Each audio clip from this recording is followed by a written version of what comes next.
Welcome back to another episode of A Mental Health Break. I'm your host and author of the book, Mr. Lanci Talks Mental Health, Vincent A. Lanci. And I'm Doug Sands. I'm the hypnotist behind Anywhere Hypnosis, and I'm very excited to join Vincent today. Well, thank you for coming on as we have a mental health advocate who wants to share his story to empower others. I advise you to buckle up and get ready for a ton of knowledge. But first, why did I create this platform? When I was 21 years old, I was the victim of a hit-and-run accident while on foot. After coming out of a coma and suffering from a traumatic brain injury, or you may know of as a TBI, I soon realized that it was time to put my mental health on a very high pedestal. This transformative experience has led me to create a podcast that is all things mental health. Each week, I interview different mental health professionals and advocates to share their stories relating to mental health. Today's guest is someone who I connected with on social media and have had the incredible opportunity to also star on his podcast. Going by Hypnosis Doug, he runs the website Anywhere Hypnosis. Doug Sands is a consulting hypnotist who works with clients all over the globe. All of his techniques are tailor-made to use online or via phone, which is perfect for this time that we're in right now, battling with COVID. He built Anywhere Hypnosis for two kinds of people: those who love to travel and those who love the convenience of hypnosis wherever they want it. I'm excited to learn more about this journey and what led him to where he is now. So allow me to now introduce Doug Sands. Doug, thank you so much for coming on the show. Absolutely. Thank you so much for having me. Absolutely. Would you mind please now taking the time to introduce yourself to our listeners and sharing part of your story before we dive in and get going, while also touching on your role relating to mental health? Absolutely. I call myself the meaningful life hypnotist because recently I've been really focusing on helping people find that meaning in their life. I got started in hypnosis really through the mental health channel. I had been trying to figure out my own mental health, and I'd been struggling with that a bit, and I was searching for something. I'd followed the prescribed role or the progression that society usually gives us. You go to high school and then to college, and it wasn't working for me. And so I ended up leaving college and bouncing around the US doing a bunch of different seasonal work. And my mental health was really suffering at that time. And it wasn't until I was on a hike in New Hampshire, I nearly ended up freezing to death, that I realized I couldn't keep living the way I was living. And that led me to search for things that I could do myself to manage my mental health. I discovered meditation, and through learning the science behind that, I then discovered hypnosis. I love the way you're starting this episode, offering out tools that are accessible to all of our listeners. And we're going to get a little deeper into that and get some advanced knowledge, I think, especially with hypnosis by having you on. So I think it is a great time to get into the main event, Doug. On each episode, my guests and I will go over this series of questions to help others improve their mental health. You ready to go? You got it. Yeah. Great. So many would agree that the more common or talked about types of mental health disparities are mood disorders, anxiety disorders, or schizophrenia disorders. Which areas did you come across, or do you come across the most? I see a lot of people for anxiety, especially this year and with the pandemic. And it's not so much that they're clinically diagnosed with anxiety. I see a lot of people coming in for mild stress relief. And there's still that stigma around it. They come in and they're like, I'm not actually an anxious person, but I'm feeling these stressful thoughts and I don't know what to do with that. I also work a little bit with depression and those really tough feelings of sadness that persist. And I should say, as a hypnotist, I'm not a licensed doctor or therapist, and so I technically cannot diagnose with depression or anxiety. What I do instead to kind of work around that is say that I can't really work on your anxiety, but I can help you feel calm and really build in those structures. And if your anxiety just goes away, that's okay by me. Absolutely. I like the way you put that. Now, let's also, if you don't mind, touch on some of the mental health disparities that you were battling and challenged with, which obviously led you up to this incredible platform you're running. Absolutely. My biggest mental health struggle was with depression. That was the one that really defined my journey. My mother actually had depression and she took her own life when I was very young. And so even though I didn't know it when I was young, it was shaping my life from the very start. I had my first depressive episode when I was a senior in high school, and that led into some suicidal thoughts. And now depression, I've mostly, I don't want to say conquered it, but learned to work with it.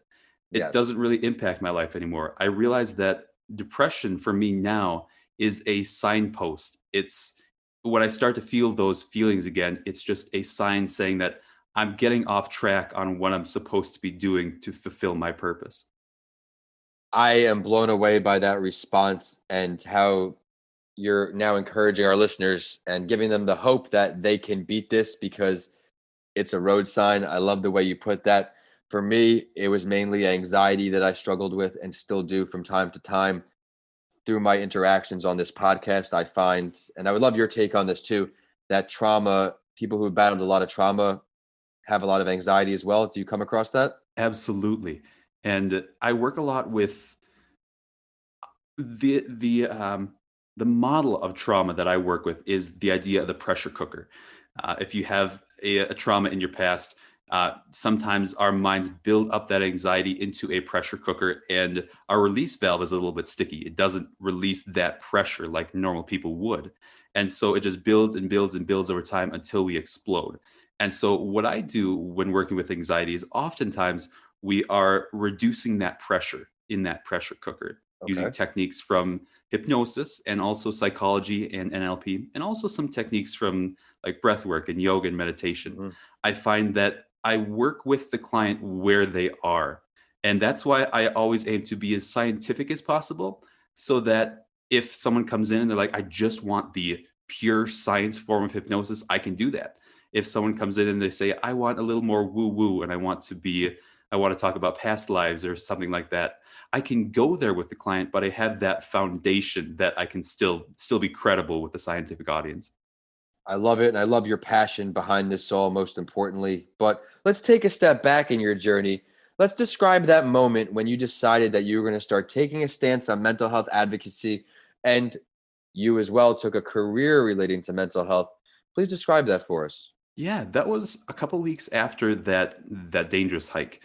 I had moved back to Wisconsin where I grew up, and I was living in a situation that wasn't really a good fit for me.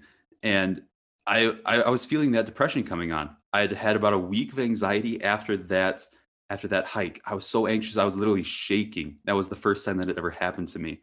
And then I fell into this depressive state for about 2 weeks, and I was wondering, like, is this what life is? I had been I had been cycling through different things. I dropped out of college. I'd gone through 2 to 3 different seasonal jobs, and at that point, it was the moment I either had to accept that life was going to be me being dissatisfied and just cycling through different things that didn't satisfy me and led to mental health issues, or I was going to have to take a different stance on it and actually play a part in my own mental health journey. And I had been on medication and therapy, and those were very helpful. I still work with therapists and pharmacists to make sure that people get their full well-rounded treatment. Right, right. But for me personally, it was like someone was trying to fix me. I wasn't really invested in the process, and it wasn't until I searched for those things to work with my own issues that I really got invested in that process. And when I found out just how much I could influence my own emotions, I knew I had to share it with others who were suffering. You are an incredibly strong individual, and this mindset that you're sharing is certainly going to be contagious for our listeners to help them beat this, that they can get past a struggle with anxiety or depression or schizophrenia or some bad PTSD. That's incredible. So now I'm going to ask you to give them some help, Doug. If you could pick two, and I say just two because I want your most important answers, what would the two most important things that our listeners can do on both a daily basis or a short-term basis, as well as a long-term basis to improve their overall mental health? Let's start with short-term. I would say the short term meditation. That's probably the easiest one to break into because there are so many different types, and there's so many different apps that you can learn as Hmm. well. I would say start with like 2 minutes of meditation because it's a very difficult thing to do. When I first started, I was extremely anxious. And so the thought of meditating for 20 minutes, for just sitting with my own thoughts, that stressed me out. And just by focusing on 2 minutes of sitting with your breath, that's really where I would start, because it shows you that your thoughts, they're not ironclad, they're not set in stone. You're creating that gap between your thought and your reaction to that thought. And having that gap really encourages people to ask, what else is possible? What else can I influence my emotions with? I'd really recommend they check out an app like Headspace or Calm, Hmm. and those are two of my favorites. I have to Um, say, Doug, the way you just described meditation was so spot on and descriptive of my experiences. I had such unrealistic expectations for meditation for the longest time, thinking it's some yeah, kind of miracle potion or magic drug or something. And then I started setting my goal for meditation, I should say, a little lower, and I did 3 minutes on Headspace. And I would get through 3 minutes of just teaching myself that I can separate from thoughts is what I really learned that meditation did for me. It gives me the confidence and tells me I don't have to think about this the whole time. I can't wait for number two. absolutely. Number two, I would say, for me personally, it'd be hypnosis, but find something that you can change your thoughts with. Um, if you go the hypnosis route, there are so many different free options, whether you choose to look up free YouTube videos. I've got some on my Instagram. Or if you choose to actually work with a hypnotist, that's a great way to change your thoughts over the long term. And once you change your thoughts in hypnosis, they typically stay changed. It's not like you have to continually see a therapist or a hypnotist every single week. And if you choose not to go the hypnosis route, I'd say find a way to interrupt those patterns. When working with hypnosis and NLP, we're to looking at the patterns of thought that continually repeat our experiences. When it's talking about anxiety, it's that 90-second anxious thought that just gets replayed over and over and over again. And every time we have a thought, our brain is literally cementing in that neural pathway. It's like you're walking in the woods. Every time you walk on that path, you are further ingraining that path. And so I would recommend for the long term, find something that works for you for interrupting that pattern. A lot of people that I work with, I teach them just the simple stop method. If you realize you're having um, that loop, whether it's anxiety or depression, literally just throw your hand and say stop. And that it gives that little mental space. And that's what we do in meditation at the same time. Having that mental space gives you the second or two to logically choose where you want to take your thoughts next. Doug, incredible episode. Now we're going to look at the future. You have so much going on with you breaking down mental health stigmas. Let's talk about everything you have in the works and going on. Right now, I'm really working on the podcast, as you said. Um, my focus with the podcast is to highlight people who have stepped into that leader, that driver's seat of their own life. Because as I mentioned, I followed society's idea of what I should do. And it wasn't until I started living my own truth and following what I knew I wanted to do that things really started to click. And so that's where I focus on. But I find in that field, there's a lot of anxiety. There's a lot of mental health issues because those people, they are deeply driven to help the world and to make an impact. And when that isn't happening on their own, they often get anxious or get depressed. And so it's a different way of tackling the mental health issue, but the tools that I've been trained in with hypnosis and NLP and all these other modalities, those really tie into helping people find that purpose and really live it out. I love it. Now you mentioned the podcast. We'll get into the how to find it at the end of the episode, but what's the name of that podcast? It's called the Making Meaning Podcast.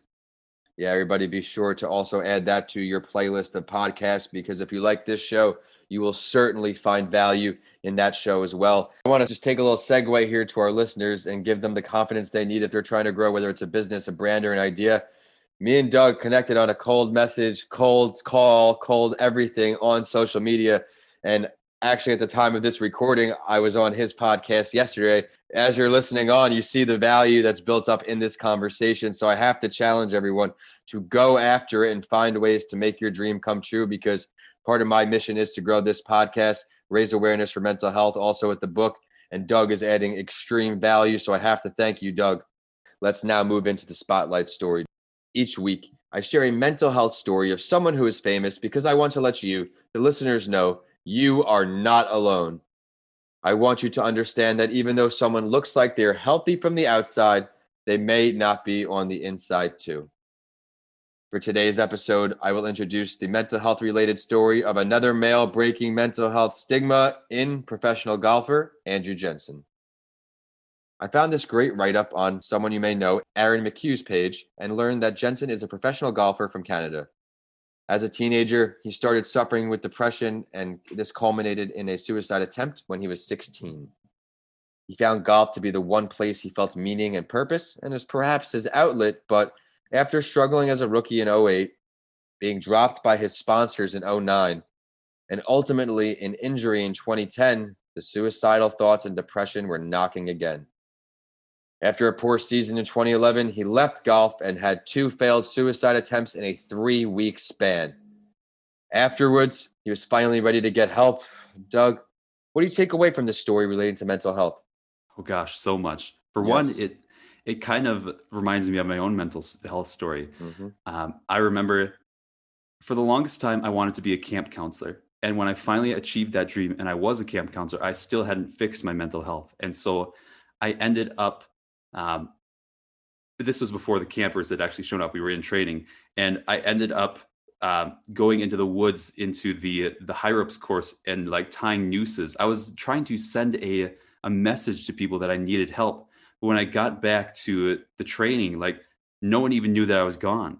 And so I also realized that I needed to be at that point to actually vocalize that I needed help. And like this golfer, it took a while to really get to that point. It took me, almost freezing to death to actually say, I need some help. But on the other side, what that reminds me of is the idea of threshold.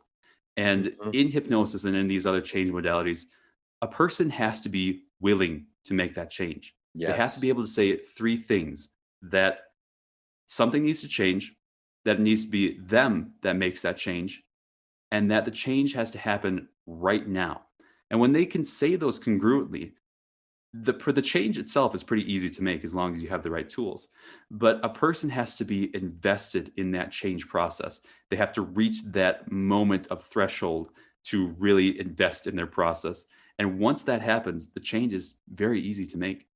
I think it speaks volumes to don't be afraid to ask for help. You see Doug's story, you've heard it today. Once he made that change, look how much great has it been coming out of this. He found himself at a low point, and I didn't know this article would be resonating with you so much, so I'm glad it did. And I have to thank you again for coming on the show. I know the listeners are going to see all the value in your episode. I love the courage you displayed this entire episode, the positivity that will be contagious. I also enjoy how you emphasize that meditation start with 2 minutes. I know I said it before, but I have to say that reminded me of my situation so much. It's a great time now to get into the last word, and I'm excited to hear what you have to say. I do this on my other podcast, That Entrepreneur Show, because I want our listeners to really get to know the guests I bring on. Is there something that you would like to share with everyone that we did not get to touch on yet today? We touched on it a little bit, but I really want to focus on the idea that our emotions are so malleable. We can change our emotions. They aren't happening to us. When I was in the middle of my mental health struggle, I thought that they were ruling my life. And it wasn't until I used tools like meditation and hypnosis to show me that they're just electrical impulses in my brain. And I'm just repeating those time and time again. So whatever you find to break up that pattern, whether it's hypnosis or meditation or simply going out on a walk and getting out of a situation, find something that resonates with you that you can use to manage your own emotions. Because if we live just reactively, that's a recipe for disaster. It's only when we can choose the emotions, or at least the general direction of our emotions, that life truly starts to look up. Absolutely. Instead of reacting, take that deep breath and consider your actions. Love that last word. Would you now mind please taking the time to share your professional social media, the website, the podcast links, all that good stuff? You bet. My main website is anywherehypnosis.com. And probably the most active social media I've got is my Instagram. My handle is @makingyourmeaning. And that's where I share some free hypnosis audio test drives just to see what it's like. And I call myself, or my handle is @makingyourmeaning because of the Making Meaning podcast. And they can find that on Apple and Stitcher and any of the major podcasting apps, or on my website at anywherehypnosis.com/podcast. And it is also social media time for the show, and we're on whichever platform you like to use. We're at A Mental Health Break on LinkedIn, Facebook, and Instagram. And on Twitter, we're at Podcasts by Lanci, so you have updates from this show and that entrepreneur show. Of course, my handles on all social media and YouTube are at Vincent A. Lanci, and my website is vincentalanci.com.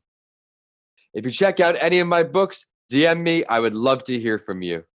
We have Mr. Lanci Talks Mental Health, Left for Dead, A Story of Redemption, and How to Transform Your Mindset When the Norm is Changed. All are on my website now. If you enjoyed today's episode, please rate the show 5 stars and continue listening by subscribing. That's all for this week, and I'll see you all on the next episode of A Mental Health Break.